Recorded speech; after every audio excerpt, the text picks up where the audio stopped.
ఆ రోజు ఒక రకమైన సహాయాన్ని అదొక పోరాట రూపం. సభకు రాను మళ్ళీ ఓడించి వస్తానన్నది ఒక రకమైన పోరాట రూపం. ఇవాళ ఇది పోరాట రూపం కాదు, ఇది ఒక ఆరాట రూపం కదా. సో అందువల్ల ఖచ్చితంగా చంద్రబాబు నాయుడు సభకు రాకపోవడాన్ని పోరాటం, జగన్మోహన్ రెడ్డి సభకు దూరంగా ఉండడం ఆరాటము. పోరాటానికి ఆరాటానికి తేడా ఉంటుంది కదా. సో అందువల్ల మనం ఒక ఆబ్జెక్టివ్గా విశ్లేషిస్తే క్లియర్గా రెండు ఒకటి కాదు. అది దానికి పొలిటికల్ కాంటెక్స్ట్ వేరు, పర్సనల్ కాంటెక్స్ట్ వేరు. సో దానికి ఉన్న టైమింగ్ పీరియడ్ వేరు, సందర్భము వేరు. ఏ రకంగా చూసినా రెండు ఒకటి కాదు. తన తల్లిని అవమానించారు అని చెప్పి మండలిలో లోకేష్ ఆవేదనకు ఎమ్మెల్సీ బొత్స కూడా రెస్పాండ్ అయ్యారు సార్.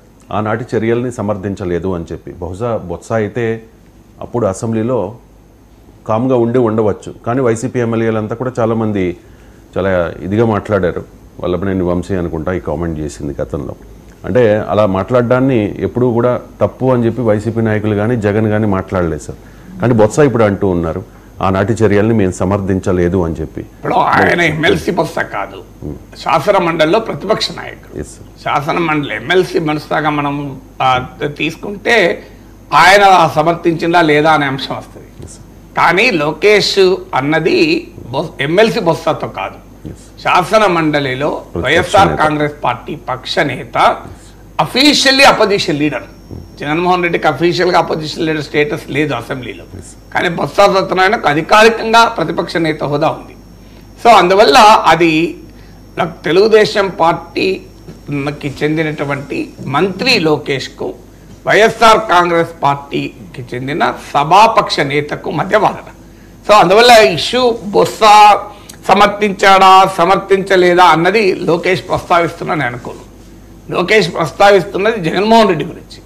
జగన్మోహన్ రెడ్డి ప్రతినిధిగా బొత్స ఉన్నాడు కనుక బొత్సను అడుగుతున్నాడు తప్ప బొత్స సత్యనారాయణ సమర్థించకపోవడం ఇష్యూ కానే కాదు కదా. ఆ రోజు ఆయన ఉన్నాడా లేడా, ఆయన సమర్థించిందా లేదా, ఆయన కామ్గా ఉన్నాడా అనేది అసలు ఇష్యూనే కాదు, కాంటెక్స్టే కాదు.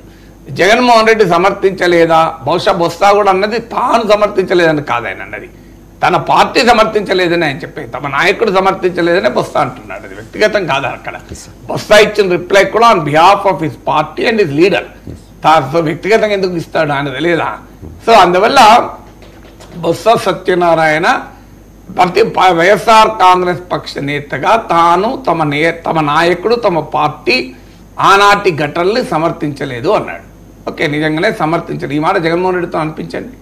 ఇంతవరకు జగన్మోహన్ రెడ్డి ఆ ఘటన జరిగి ఇన్ని రోజులైనా ఒక్క రోజైనా ఎన్నికల ప్రచారంలో కానీ తర్వాత కానీ ఈ రోజు కూడా కానీ నేను ఆనాడు సమర్థించలేదు, మీరు కావాలంటే ఎక్కడైనా నేను సమర్థించినట్టు ఉందా చూడండి, కానీ నేను ఆ రోజు ఉపేక్షించాను, ఉదాసీనంగా ఉన్నాను, అది కూడా పొరపాటే అని ఒక మాట చెప్పమనండి, రిగ్రెట్ వ్యక్తం చేయమనండి.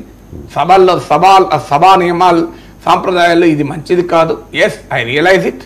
కానీ ఆ రోజు మా వాళ్ళని నేను అంతర్గతంగా మందలించాను, పోనీ అది కూడా చెప్పచ్చు. బహిరంగంగా మందలించకపోవచ్చు, కానీ బహిరంగంగా మందలించాల్సి ఉండే.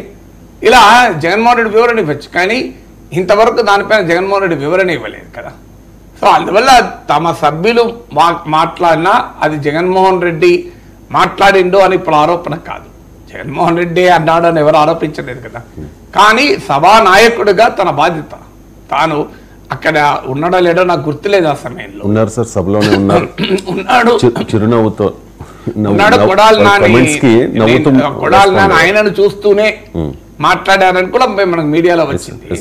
బట్ ఏదైనా ఆ రోజు ఉన్నప్పుడు తాను ఒకవేళ గమనించలేదు అనుకుందాం, వాదనకైనా వెంటనే ఈ వివాదం అయ్యి చంద్రబాబు నాయుడు కన్నీళ్లు పెట్టుకొని సభలోనే ఆయన బయటకు వెళ్ళినప్పుడైనా జగన్మోహన్ రెడ్డి ప్రతిపక్ష నేతను ఆహ్వానిస్తూ ఇది పద్ధతి కాదు, మీరు అన్న నిజం, మీ ఆవేదన నేను ఒప్పుకుంటాను, మా సభ్యులు ఒకవేళ నేను గమనించలేదు, మా సభ్యులు ఒకవేళ మిమ్మల్ని అంత మాట అని ఉంటే దాన్ని ముక్త కంఠంతో ఖండించున్నాం, నేను స్పీకర్కి విజ్ఞప్తి చేస్తున్నాను, మీరు ఒక విచారణ బృందాన్ని వేయండి, జాయింట్ రెండు పార్టీల సభ్యులతో కలిసి ఆ ఫ్యాక్ట్స్ను మనం సీసీటీవీలు తీద్దాం, ఫ్యాక్ట్స్ స్టడీ చేద్దాం, నిజంగానే అని ఉంటే ఖచ్చితంగా వాళ్ళపైన